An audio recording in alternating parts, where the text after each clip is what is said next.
Yo, welcome back to RCAP's podcast. I'm your host, Ronick. Today, I'm in the city of Vegas, traveling, getting to work, and I have the pleasure to sit down with a fellow clinker, Heather. How you doing today? Good, thank you. It's good to have you here. Appreciate It's good to meet you. It's good to have a clean conversation. Thank you for coming on the podcast. I really appreciate you. Oh, thank you for having me. Means a lot. I'm very honored. Always. I wanted to dive into a little bit about who Heather is. Where is Heather originally from, and how was it growing up for Heather? So I'm from Southern California originally. Okay. In San Bernardino area, a small town called Redlands. And I think when I look at me growing up, I had a very blessed, very fortunate childhood. I come from a very supportive family, good friends. Sorry. Oh. All right.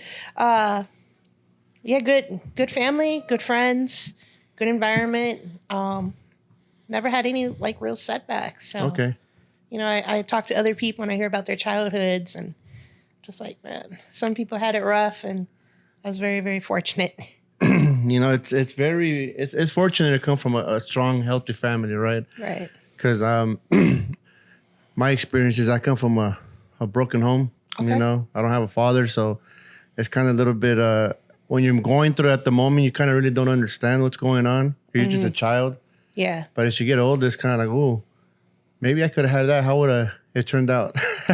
Yeah, no, same. I put myself in that spot too where I'm very blessed. I have both my mom and dad still around. They've been around my whole life. And Yeah. I see people and I'm like, man, that's got to be tough. And does Heather come from a big sibling situation, like a bunch of brothers and sisters? No, I have one younger brother. And that's it. That's it. A very small family unit. Yeah. I have a lot of cousins. Okay. But we're kind of all doing our own thing and Yeah. not very close, but it's good family and it's enough. It's not overwhelming. So Does it sometimes? Not sometimes, but did it sometimes become a little bit disturbing, like not having a sister there to cope with? No, not for me.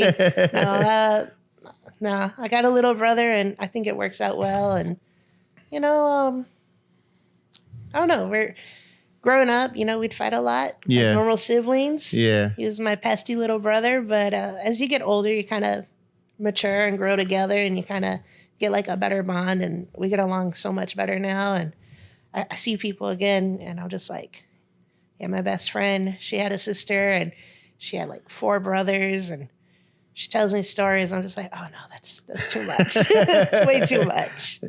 I could relate to that.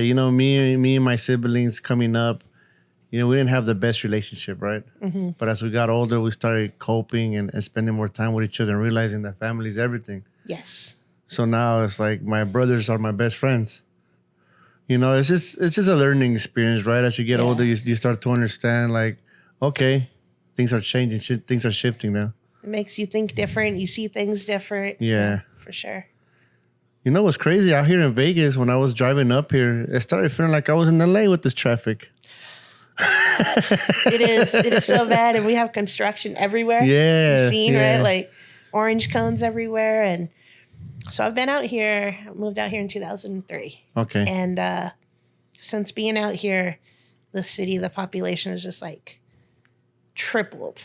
And even everything, cost of living's going up everywhere. But here, it's basically a mini California minus the beach and mountains. That's what I'm starting to feel like. Oh damn, it's like mini LA right here. Yeah, because you have your areas, your sub areas. Yeah, where the rich people are. You have the poor areas. You have your middle class. And the difference, I guess, would be that most of the main jobs or economic area is the strip, right? Yeah. So, you think, the strip is so big and it's not really, I have friends and I'm oh, I've worked with you back here at the Palms. Or, I remember being with you at the Wynn. And it's smaller in that sense. It's not California big. Yeah. But it's that crowd compacted into a small area. And that's where it's Gotcha. like, I don't know. It's overwhelming me now because like even though I grew up in California, came out here when I was 18. Yeah. It was nice, no traffic, not even like the smog. And it's just in the past 20 years since the Raiders come. That has changed dramatically. Yeah. And then we're getting a baseball team. Oh, wow. Yeah, I didn't hear that one. Yeah, we're getting the Oakland A's. Really? So yeah. They're not leaving Oakland with nothing. Yeah, they took it. They took it to like take it to Vegas. Hey, you ain't doing nothing with it. Let me get a shot at it. So I think construction just started on it. It's by Okay. where the old Tropicana used to be. Okay. And then I think in like a 2-year span, it should be ready for the first season. So Oh, wow. I had no idea about that. yeah. You know, this trip definitely opens up a lot of opportunities as far as financial stability with a lot of jobs. Oh yeah. You know, guys out there hustling at the strip. You know, a little insight about me. I lived in Vegas 2013. Oh, wow. I was 20 years old in 2013. Lived here 2014. And I went down there, just started hustling waters. I walked down there with a cooler. Yeah. $1 waters. There's 48 waters in one pack. It was $48 in 1 hour Yeah. selling them. Yeah. So I was like, whoa. And that's just at $1. So like Yeah. there's people now that sell them for like $2-3. Yeah. Or beers. They Yeah. do the beers for like $2-3. And they Insane. sell. Yeah. People buy them. People buy them like So- crazy. You know, yesterday when I went to the Ruth Chris out here to have Okay. to have a steak.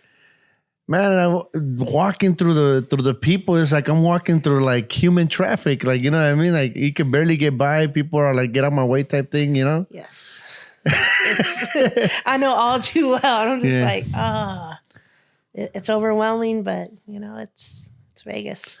You know, off camera, I know you mentioned to me that rescuing dogs has been a big part of your lifestyle. Mm-hmm. How did that originally come into play for you? Oh man. I don't know really. Like I love dogs. In January of this year, I lost my first dog ever. Okay. And he was 18. So having him be my first dog, it was a little Chihuahua. And Yeah. just like, What was his name? Patch. Patch. Okay. Patch. It's just like an unconditional love. Yeah. And then I was like, okay, he needs a friend. And so at the time I was living with my best friend and we're like, okay, let's get a friend for him. And then you get one dog, and then you get another dog. Yeah. But they're so like, typically their lifespan is so short.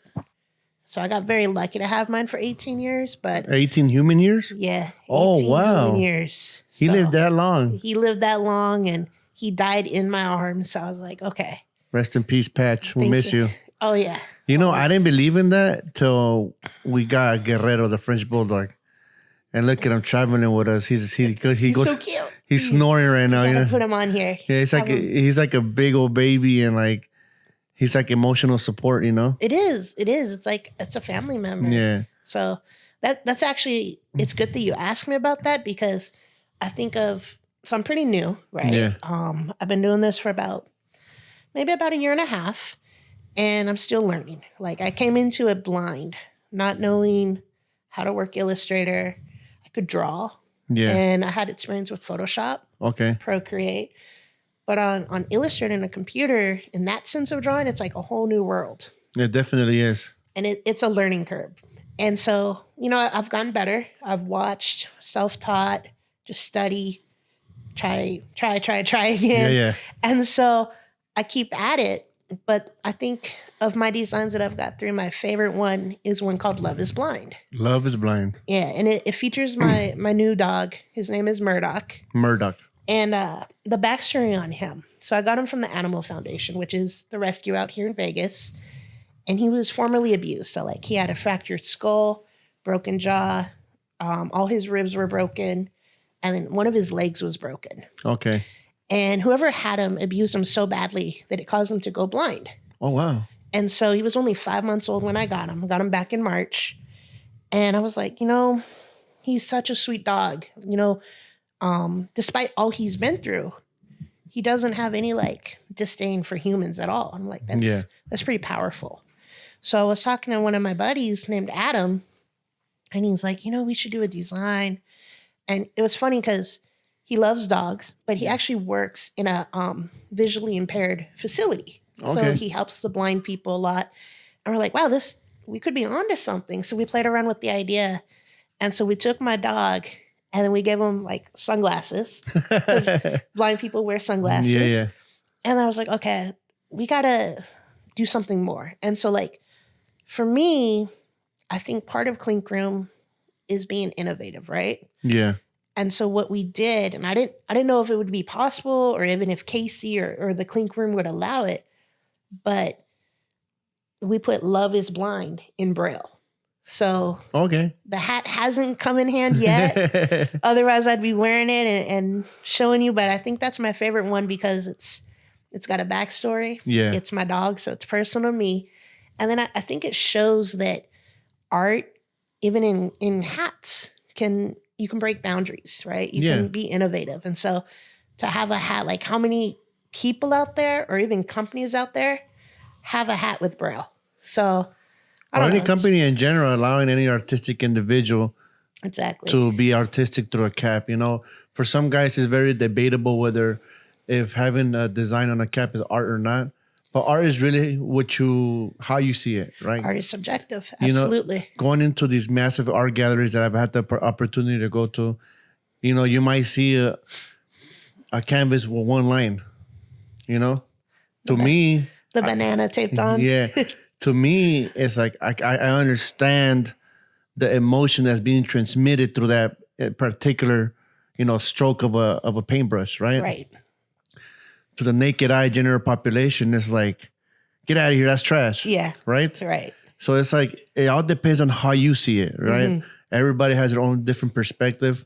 But in my artistic opinion, I feel like these Clink Room caps are art. It is art. I agree with you. Because every time I see a hat, like for example, what we have here, you could tell the emotion that it's bringing. Like that one's speaking hip hop, this one's speaking native. Mm-hmm. The Vandal is speaking for Vandals. You know what I mean? So it's definitely a very impactful way of showing art.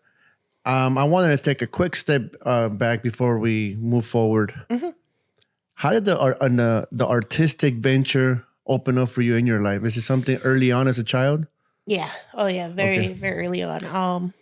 As far as I could go back in memory, I would always be drawing. And I remember like teachers saying, "Oh, you're really good at it." And, you know, at first you're just like, okay, they're being nice, they're supportive. But then the more you do it, the more I was doing it, I was actually like, found it to be useful. Like I had people approach me and they're like, "Oh, can you paint this mural?" And I remember in school for like holidays, my teachers would be like, "Hey, it's St. Patrick's Day coming. Can you paint a leprechaun on our window?" And I was like, "Sure." And so I found that by doing something that was fun for me, people were actually liking it. And so I was like, okay. And so you just, like anything, practice, you get better. And then for me, it's kind of like an outlet. Yeah. You know, like I think my mind goes too fast sometimes. Yeah. And I have so much up here that sometimes I don't know what to do with it. And so for me, being able to like, okay, let me sit down, let me focus. It kills time. It's a hobby. But then like, it's kind of like you can do something meaningful. You can do something impactful. Yeah. So just growing up, I've had a lot of opportunities to use it. And it's just kind of stuck with me. You know, do you have early influences? Like there's someone that you've seen as far as an artist or maybe just an individual or family member kind of like spark the style in you?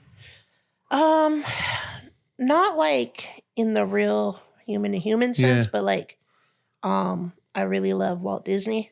Okay. So for me, like him, he is like probably who I aspire to be like. Yeah. Because I think he can take dark stories or dark elements. And I think a lot of people overlook. If you look at Disney, usually it's like a kid who doesn't have a mother, doesn't have a father. Yeah. And so there's some dark element, but he's able to like tell you the story, provide emotion. It's just through simple lines. It's phenomenal, right? How you could see this and you could feel something, right? Yes. You see Mickey Mouse running around. You see Goofy. Mm-hmm. You know what I mean? And it's like you could feel it. Yeah. And I think it's a phenomenal emotion, right? And to even look at his story, this guy started inside a garage. Yeah. Just sketching. No one believed in him. Right, right. And look what he built. Like he built an empire with a character that a rat. Anyone on the street knows. A rat. Yeah. What is more like, wow, why didn't I think of that, you know? Right. Right. And so Yeah, he's definitely someone I look up to, and maybe Tim Burton. Okay. As I've got older, I like Tim Burton a lot because Yeah. I like the weird kind of stuff. And he does weird stuff, but he makes it so good that it's popularized. And so For someone that watches and kind of be like, what does she mean by weird? Can you elaborate a little bit on weird? weird, weird in the sense that it's not. He's doing stuff that isn't cute. Maybe Okay. that's what I Okay. mean. Like Okay. Okay. it's a little rougher. He's got like monsters or dark visions, and so it's popular, but it's not cute. It's not like Yeah. not like Hello Kitty, right? Hello Gotcha. Kitty's cute. Yeah. Yeah. Yeah. Even Disney's cute. So he's able to take stuff and I don't know, just it's weird. It's a Yeah. little dark. It's a little bit I don't know. It's got like a vibe or an essence to it. Okay. Gotcha. He's able to do it really well. So You know, sketching and drawing at school as a young child, right? Mhm. At what point in life do you tell yourself like, damn, this is something I'm really gonna pursue? As far as like I'm really gonna do this and not just throw it to a side and forget about it. I don't know, man. I don't know. I think it's always been something that's just kind of like a hobby. Yeah. And so I think the more you do something, obviously the better you get, but the more opportunities you get, right? So you can turn those opportunities into a more constant feed in your life. So I've had opportunities to do murals. I've had opportunities to do commissions. Yeah. And, little by little, so-and-so talks to so-and-so, and then they talk to so-and-so. And before you know it, now that opportunity that was like kind of random is a consistent flow. Okay. And so for me, at least, that's how it's kind of gone. And even Clink Room, right? So Yeah. doing Clink Room, I'm still new, still learning. Yeah. And I've had a lot of failures, but each failure was an opportunity. To learn. Yeah, opportunity to learn, see my mistakes, see what worked. Because obviously it worked well enough to make crits. Yeah. Okay, now it didn't work well enough to hit the vote. How can I take that? How can I learn from it? So Okay. still opportunities. And now obviously I'm getting a little bit better. And so same thing, those opportunities become more consistent. So, You know, art, I feel like once you start doing it, it never leaves you, right? right. You know, there's been situations in my life where I put the can down and I'm just like, I can't keep doing this. Mm-hmm. You know, for my personal life situations, becoming a father, financial stability and whatnot. But it always finds its way back into my life. Yeah. And now 2024 into 2025, it's like I know I'm built for it. So I can't let it go no more, right? Right. And I think that's something beautiful about art. That's like it's always gonna live in you. Yeah. It's always gonna be part of you, no matter if you step away for 10 years, 11th year, you might be like, you know what? Today's the day. Right. It's in your soul Yeah. and it becomes part of who you are. So like Yeah. you can put shades on, but you still have brown eyes. Yeah. And you put contacts on and you still got brown eyes. And so art's the same way. Like in one way or another, I think if it's in you, it stays with you. Like even this podcast. Yeah. If you weren't into art, would you be doing this even? No, right? Possibly not. Probably not, Yeah, right? yeah, Because yeah, it's like your foreground. It's your roots. And I think that's something people overlook. It's a lot of who you are. So 100%. I wanted to dive into how did the Clink Room stumble across your life? okay, so it's a fun, interesting story. I was working security at the Wynn, Okay. and it's one of the casinos out here. And part of my job was to like blend in, fit in with the crowd. People aren't supposed to know who you are, because different parts of the job call for investigative things. Yeah.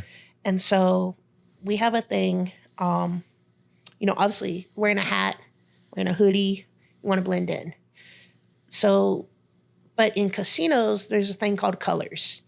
And it's very prominent. And colors, for anyone who doesn't know, is even though your hat might say LA Dodgers, that LA being blue and the words itself might have negative affiliations, usually from gangs. Yeah. And so you can't be putting yourself into a position where you're out there and maybe someone thinks, oh, you're part of this, or you're part of that. So you just want to avoid it. Yeah. And so I was like, okay, obviously I need to wear hats. Obviously it's comfortable, it's quick, easy. But I don't want to just wear like a regular hat. And so I was Googling and I found the Clink Room. Okay. And I was like, oh, they have cool stuff. I like this. Okay. Nothing negative here. So there's no way anyone can associate it. And then I ordered my first hat and I loved it. I thought it was great. And then I looked into them more and I saw, oh, you can create your own design. I was like, what? And so I just kind of winged it. And like my first submissions were like awful when I look back at it now. What was the name of your first submission? Oh man, my first submission? I don't know. It was bad. It was bad. So you know what year it was? We're in 2023, I think. Okay, 2023. Yeah. It was sometime in 2023 and it was thin lines and I probably had like way too many colors because I didn't know enough about it. I didn't do my research. And then, okay, I was like, why? It looks okay. Why am I not doing good or what's going on here? And then, I kind of evolved and practice and kind of watch what works. Okay. Yeah. Nice. And how do you feel? How do you feel throughout your journey? Being part of the Clean for about a year and a half now. How has the journey been for you? It's been fun. Okay. It's been fun overall. I like it. I've met great people through it. It presents challenges. Yeah. In different ways. Okay. So obviously it's a community and you want to stay good in that community and you want that community to support you. You want to support the community. Yeah. But at the same time, you kind of have to stay true to you. Okay. And I think finding a happy medium between the two is a hard thing to do. Yes. And so for me, becoming more successful, you see things differently. People sometimes treat you differently. Okay. And I think it's just realizing that the core of it, it's just art. Yeah. It's just designs. It's a hat. Should be fun. And I just want to keep it fun, And my personal perspective and that aspect, I feel like certain people are trying to take the fun away from me, right? I feel like everybody's entitled to believe what they want to believe, design what they want to design, and go about it as you please, right? Mm-hmm. But also, I do believe there should be stipulations in place, right? Like, for example, if I make a hat with a cat with one eyeball, and the next day you make the same design, just different color, then I don't find that fair, right? Right, sure. But what if you want to make your own version? What if I inspire you to do a cat design and you're inspired by me, right? Yeah. Then I would take the gratitude of like, damn, I really inspired her. Like, applaud you. Like, thank you. My inspiration helped you, right? Mm-hmm. But I feel like sometimes it might get taken out of proportion a little too far, where it's kind of like, just keep it fun, right? Yeah, I think the best way to address that is, I don't think any one person in this community has any element or intention to be nefarious in any way, period. Yeah. Regardless of how much you like the person or dislike the person or how good or terrible their art is, I don't think there's one person in the community that has bad intentions. I think that what happens is sometimes we forget what's out there. And for something to inspire you could be subconsciously. Yeah. You might like it. It might be file save as back here. And that inspiration that you saw, maybe you don't realize how prominent of an inspiration it was. Yeah. And so it could be misconstrued. For example, like if you were to apply it into the world of texting. Yeah. How you say things in a text message versus verbally. It's different. It's different, right? Because perception's everything.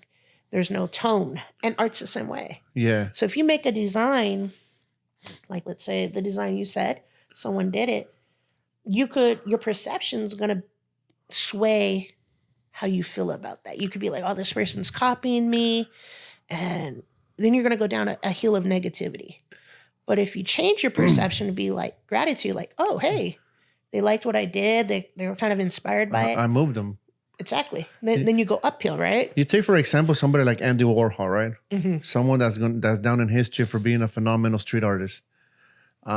when he did the Campbell soups, right? How many people after him have not done that soup and their own personal Yes. perception, right? Right. Hundreds of people have used the Campbell soup. Even the color scheme of the quad. But he started it. Right. So to see that he's no longer with us and he's still inspiring people till today because people till today are using that soup can, it's amazing to me. Yeah. So, and they're not doing it to be negative. They're not doing it to be nefarious. They're doing it because it's, hey, I like that. I want to be a part of that. Yeah. And so I think sometimes people just need to take a step back and just remember it's art. Yeah. At the end of the day, it's art. Yeah, definitely. And it should be fun. 100%. And I think, if people have had interactions with Casey, even if you have never spoken to Casey directly, go on YouTube. There's interviews with them. He's very open-minded.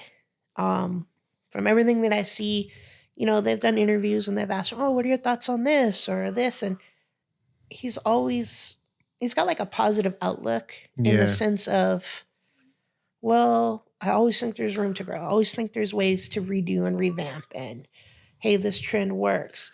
So I think sometimes just take a step back and remember that it should be fun. It's art. And if you do have questions or you get any kind of confusion, there's a lot of material and content out there with Casey where he gives good feedback. He gives good direction. And I think, just apply that. Yeah. Apply it and it'll smooth out any hiccups that you may encounter. And I applaud him for that because just imagine if he was a total opposite, how it would be taken. Yeah. So it would be a different situation. So I applaud him for being such a positive, open-minded individual, right? Absolutely. And addressing everything accordingly. Mm-hmm. I wanted to dive into the Clink Room process, right? So for any viewer out there that watches that doesn't understand the process, first you submit the design, right? Then you got to make it to, I believe it's called Monday Crits. Yes. And if you pass that, then you go into which is called, what is the voting called? So that's a Monday Crits. Okay. And then if you surpass that, then you go into what's called pre-order. Okay, pre-order, sorry. Yeah. And then pre-order stays open for a month. And then it goes into the production phase, which anywhere from 3 to 6 months. Okay. So can we dive into describing a little bit to the people? How does Monday Crits work? Okay. So it's a little bit more challenging now because when I first started, Casey would go through and he would pick 10 designs that he liked. And so out of all the designs being submitted for that week or even the past 2 weeks, only 10 are going to make it. Yeah. And of those 10, 1 to 4 to maybe 6 of them might go through. No one knows, right? It's like spinning a roulette wheel. Well, now as Clink grows, the process grows. And so if he's looking at, oh man, I've had 50 designs just this past week. How can I pick 10? Yeah. Now he's changed it to 20. Personally, I like it. I think it gives people more exposure, more opportunity. Because even to make it to crits, that's an achievement in itself. Okay, which means your design is worthy You're doing of something right. Worthy of something, yeah. Yeah, and so from there, now it is a little bit harder because now you're like, oh man, I'm up against 20 other designs and maybe only 2 are going to go or maybe 4. But it's, I don't know. I think just making it there's a good achievement. And it's a good starting point. And as an artist, if you pay attention to the voting, you can kind of catch the trends. Like, okay, they like this theme. They like this colorway.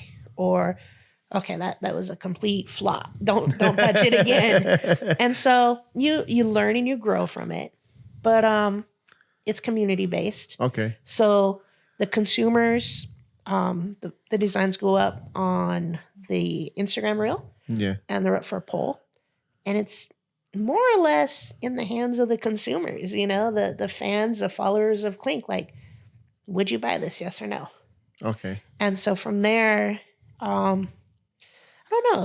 I think Casey has addressed it a few times where it's like votes matter, but they're not the only thing. So obviously if you have something and maybe it doesn't hit with the crowd, maybe they can't see the vision or they can't see like the depth of what Casey can do with it on the embroidery side.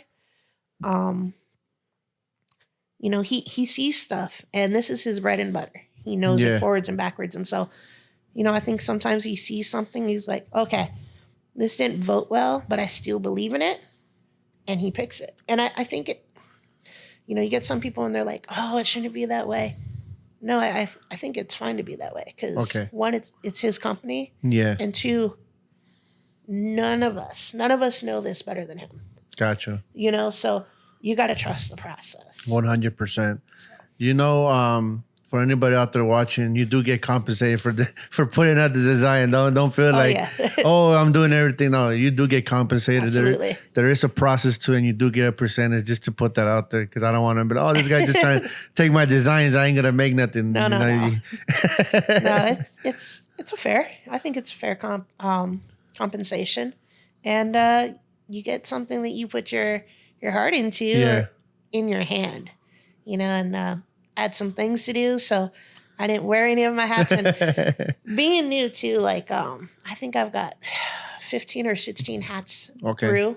Yeah. And I only have like maybe 3 of them in hand. Yeah. Because it's been more recently that I've actually been able to like achieve success. I'm happy for you. 15 caps is a good achievement. Thank you. Thank you. I'm excited for you and for the future. Likewise. I got an interesting question for you. Okay. How do you feel about AI generated designs being put through the Clink Room? I think it's funny you mentioned that, because I get accused of that a lot. Really? Yeah. Oh, wow. Why is that? I don't know. I think maybe my answer to this question might be something that you can relate to. Okay. So I get accused of that because I'm kind of a workhorse.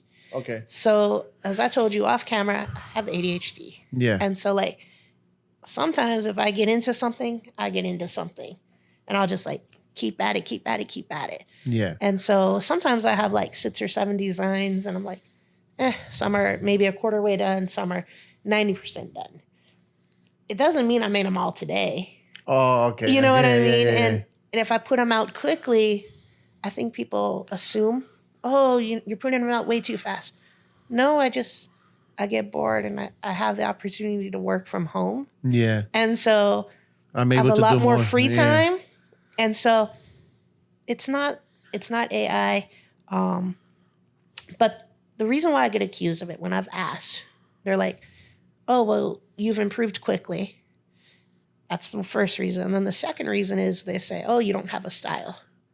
And it's kind of contradictory, because one, I've been doing this for about 1.5 years now. Yeah, yeah. So that's not a quick time frame. When you're doing something almost every day to get better at it, I think that's reasonable time. Okay. You know, if you're passionate and you want it to happen and you put in the time.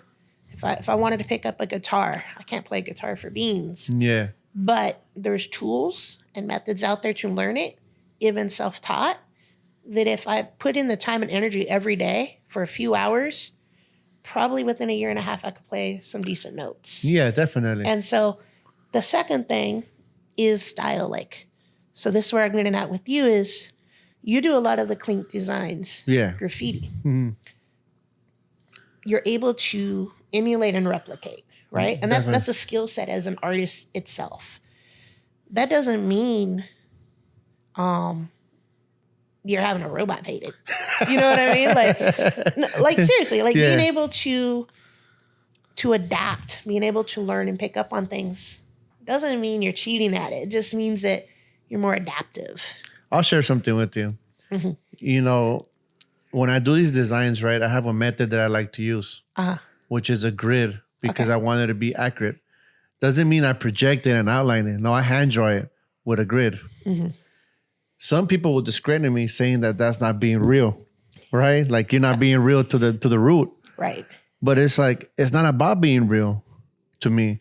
To me, it's about delivering something accurately so somebody could enjoy. Mm-hmm. The person that vectorized this design through me gets the pleasure of seeing it painted. Right. By hand with aerosol and videotaped, right? Mm-hmm. Does it really matter how I put it on the wall? What matters is me painting it, right? Right, right. So I could freehand any design, That's not a problem.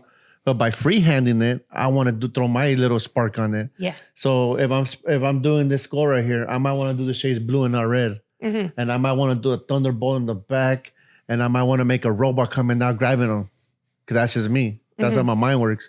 So the perception of keeping it real to me is kind of like, depends what you're doing, right?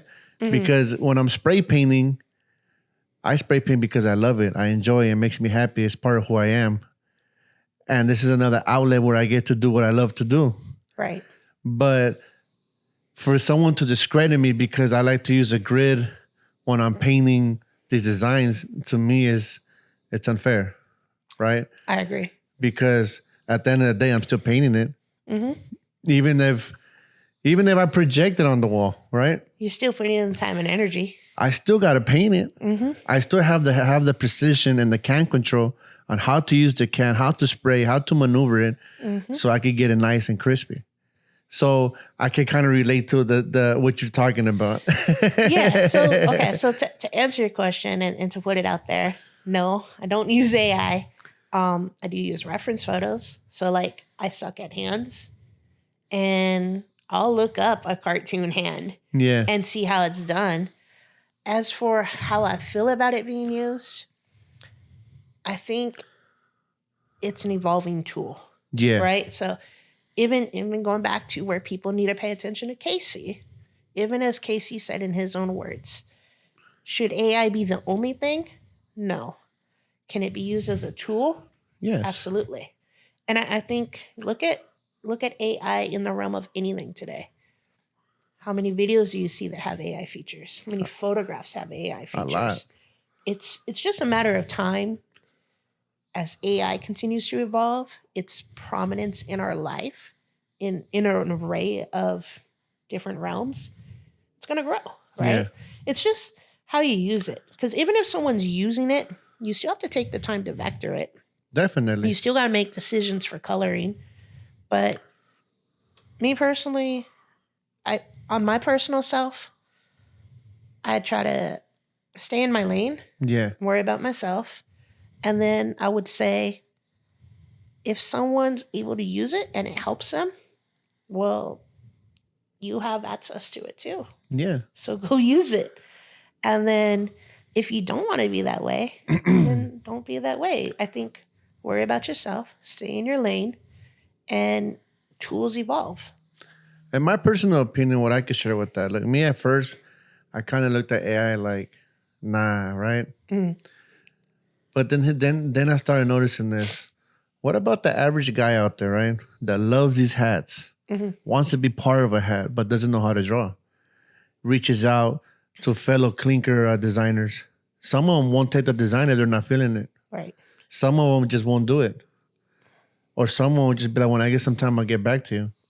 But what if this guy is really eager to put out a hat? How is he going to do it? Right. Because he does not know how to draw, for one. Little the less does he even know how to use an Illustrator. So would the world be mad at him if he does an AI design that represents him and puts it through a hat and it gets through? I guess that's my question to the community. And to follow up on that, right? Like you said, use a grid, and that's not real. Does the average person who views your art, which you put up, do you think they care? No. Do you think the guy who buys this sitting at home cares? I don't think so. I don't think so. So take a step back, be humble. Yeah. And just, if you don't like it, if you don't want to use it, then don't use it. 100%. Do it your way. Yeah. I don't know. 100%. I agree. I want to get into our saucy topic today, our collaboration. Oh, yes. Let's get into that. Okay. So when I reached out to Heather and I wanted to sit down with her because I was coming to Vegas, I reached out to her, and within I want to say 24 hours, you're like, hey, I've been doodling around. I really got like the design. I think it says your name. And once I seen it, man, I was extremely happy. I loved it. Yeah. So I've been following you for a while. Yeah. I'm pretty active in staying informed in the Clink world. And so I knew who you were. I knew what you've done. I've seen your videos. I've seen your murals, obviously. Yeah. And so I was like, okay, absolutely. What an honor to be on. First of all. And then second of all, I was like, okay, why has no one done this yet? Like, the more people you work with, the better. Yeah, You grow, you're putting yourself out there. And then for you being such a big part of Clink, to me, it was like common sense. Like, okay, wait, why hasn't this guy had anyone offer to work with him yet? Why hasn't this guy put out any designs? And so I was like, I got to come up with something. And so I was digging through it. So I told you off camera, I have like designs for days that I just sometimes do half of it. And I was like browsing. And then I was like, I got one. And so I was like, okay. And so I just kind of like winged it completely color wise. And I was like, if he doesn't like the colors, I'll change it. Yeah. And then I presented it to you. And I was shocked because you're like, oh, that's my favorite color. And I love it. And so it worked out. It was meant to be, Yeah, blue is my favorite color. So as soon as I seen it, I was like, oh my God. And then I reposted it on my personal page with my friends. Uh-huh. And they were going bananas, right? Like, that's great. I want one. And I was like, man, I love it. A spray can represents me of what I do and who I am, right? Mm-hmm. Through this design, I believe that we're delivering to the world itself the emotion of aerosol art, right? Yeah, and that's why like I try to make the guy like he's a can, so it doesn't make sense for him to hold a can, but he's like, yeah, like, he's got the pose, and then I have a little bit of the spray coming out, and then he left his mark, which is why he's got that paint behind him. Is how I kind of thought of the composition of it. Definitely 100%. And for those out there that never spray painted or don't know anything about spray painting, it's like it takes a certain technique, right? Absolutely. To have can control. And can control is being able to maneuver the can without spraying and all the paint dripping or getting nasty sprays. Mm-hmm. It's just having the precision of a clean spray, using the can. And with this hat, I feel like you get that emotion as well as a little bit of humor, as well as a little part of the Clink. Because I'm part of the Clink Room world through my aerosol can. And this is what the design is bringing to you guys, which I hope makes it through. I know there's been some ups and downs with cans. Like I spoke to Omar in the past, and he tried to put a can through, and I believe it didn't go through.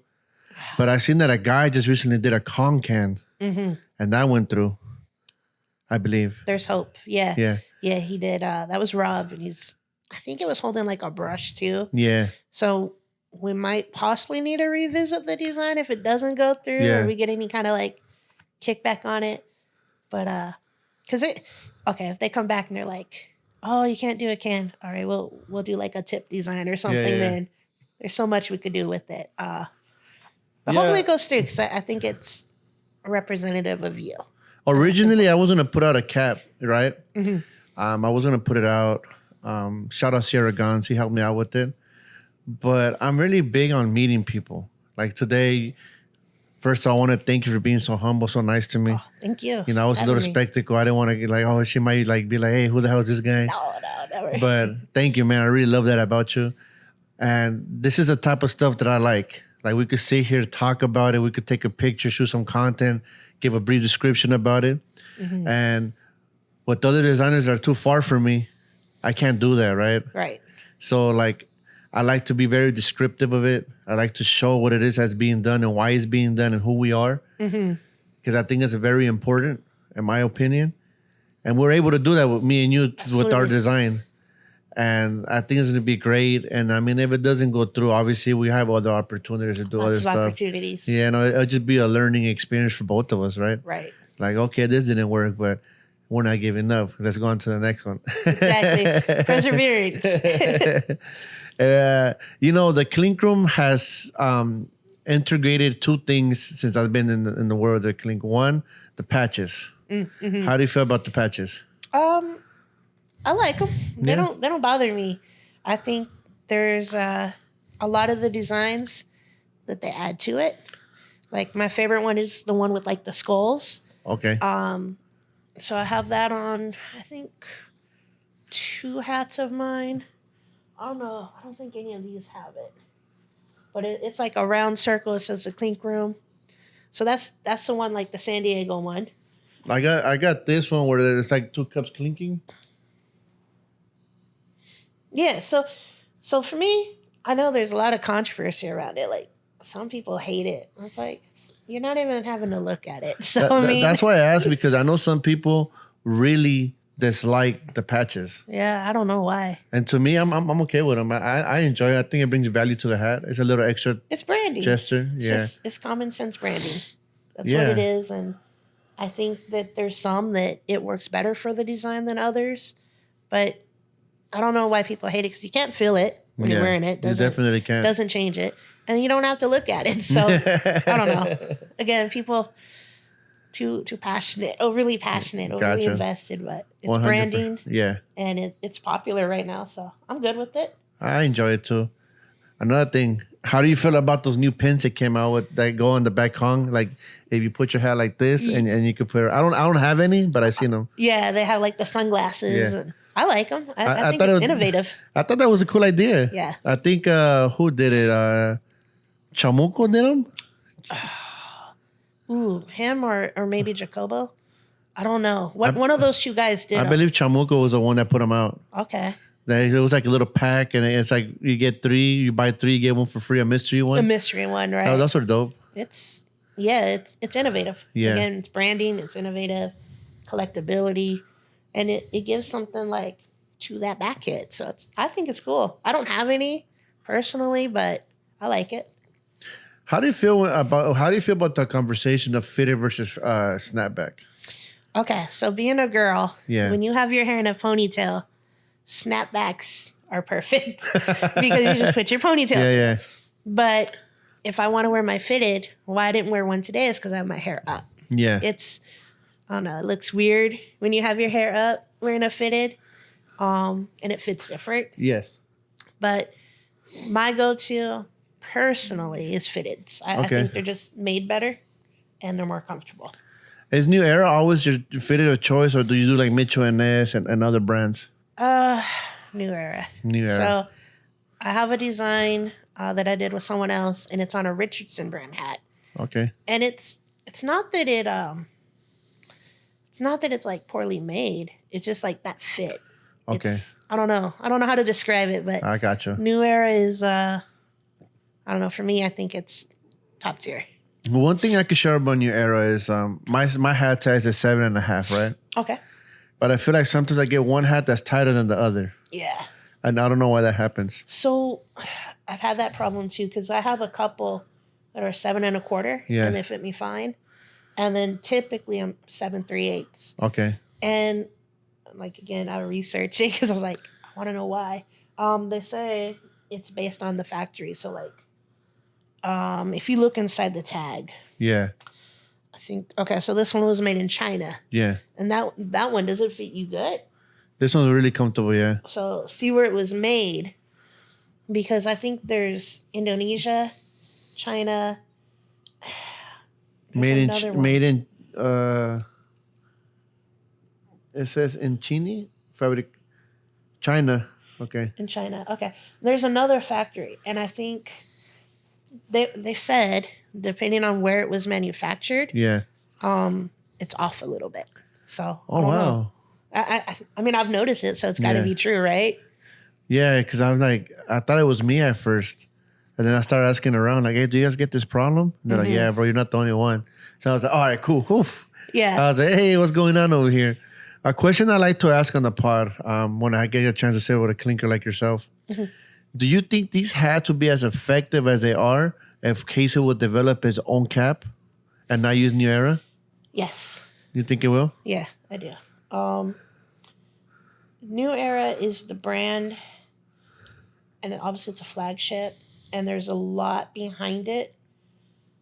But I never hear or see anyone say, oh, I need that hat because it's New Era.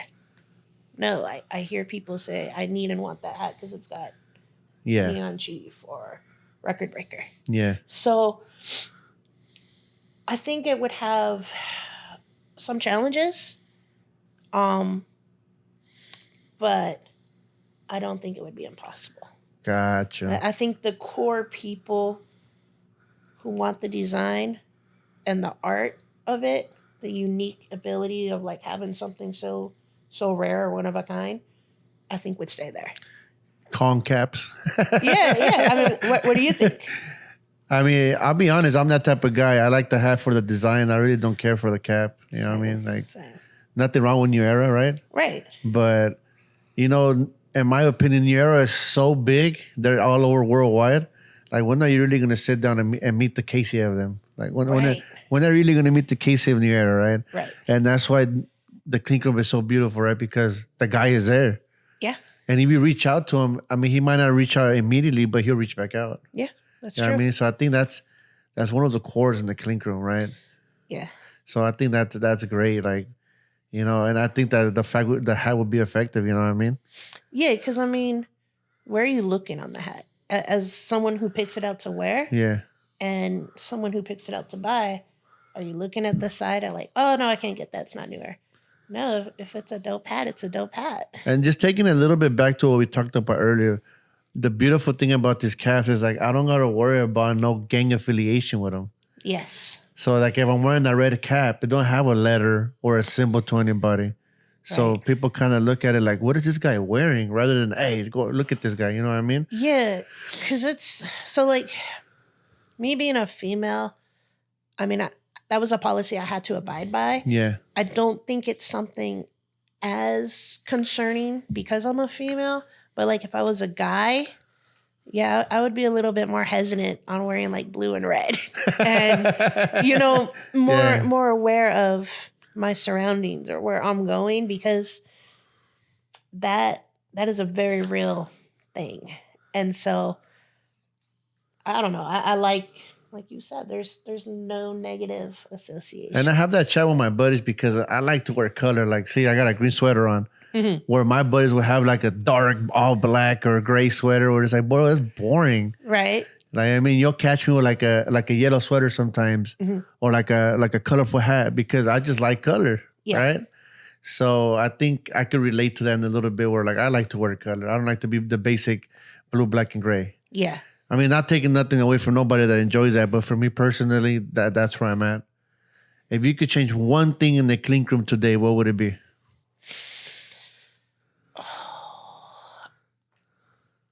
Probably related to color. Okay. So my favorite color is orange. Yeah. But getting an orange hat through It's hard. is so hard. Most of the hats I've got through are either dark or very neutral. Okay. I'm like you. Like I like color. I'm weird. So I mean I have weird clothing. Like I just got this cool Jurassic Park jacket. Okay. And it's yellow and red and green. And I want a hat that's yellow, red, and green to match. Or, Okay. I don't know. More open-mindedness to the crown colors. Gotcha. That's what I would change. You know how New Era has like accessories, like they got beanies, Mhm. they have hat holders and stuff like that. You think that would move swiftly with the Clink Room if they were to like move like beanies, like Clink Room beanies with these designs on them? Mm. Cause you know how they have the big New Era beanies with the little ball on top. Yeah. What are they called? I forget. There's a name for them, but it's like them big beanies. Yeah, I don't know the name. I know what you're talking Yeah. about. Beanies, I would say probably not, Okay. but I would say yes to cases. I would say yes to t-shirts Okay. and hoodies. I think Clink has so much opportunity outside of just the hat. Yeah. Yeah, I think you got to study that market. Definitely, 100%. You got to study the market. I for But sure want to see a Clink Room event happen, like a Yes. Clink Room festival. Clinker Con. I know it would be hard to get everybody in one building just because everybody's all over the world. Hmm. But for the most part, I mean, I think you'd be able to get a fair crowd in there. I think people would be willing to travel. I mean, I know I would. Yeah. I mean, thankfully, Cali's only 3-4 hours away. But even if it was further, I think that's something I would definitely want to go to. Okay. I want to meet people. I like meeting people. How important is it to you to make other collaborations? Like you already have the Clink Room collaboration, but would you enjoy like a direct New Era collab or a direct Mitchell and Ness collab or any other brand out there that puts out hats? Like, would you be looking forward to collabing? Yeah. Oh, yeah. yeah. Absolutely. Is that something that you're seeking that stuff today? It's not something I'm seeking out. I think whatever is meant to happen will happen. Okay. I've had a couple other opportunities with different brands, and it happens. And I Okay. think if it's meant to be, it'll be. But 100%. I'm definitely open to it. Again, I'm thankful for having you today. Thank you for coming in and talking with me. Before we get on out of here, one thing you feel the cat world should know about Heather. I'm colorblind. I am colorblind. So for me to put something out, it takes a lot for me to overcome that challenge. So I think it's a unique Okay. attribute that I have. Yeah. And are you taking commissions for collaborations right now? I have a list. I'm always open to it, Yeah. but I tend to bite off more than I could chew. Okay. But yes, hit me up, Where and can they find you just at? be patient. Find me at the green one on Instagram. Instead of E's, use the number 3. So TH3GR33N number 1. Vegas is in the house. Woo woo. Thank you for having me. It's been a pleasure. Always, man. This is Appreciate it. RCAP's podcast. It's always free to like and subscribe. So make sure to like and subscribe and drop a comment. Who do you want to see next on the pod? Let's hear your feedback. What should we work on? It's all love. We're just here spreading joy, fun, positivity, and having a good time, I'll catch you guys in the next one. This is Ronick, your host. Peace.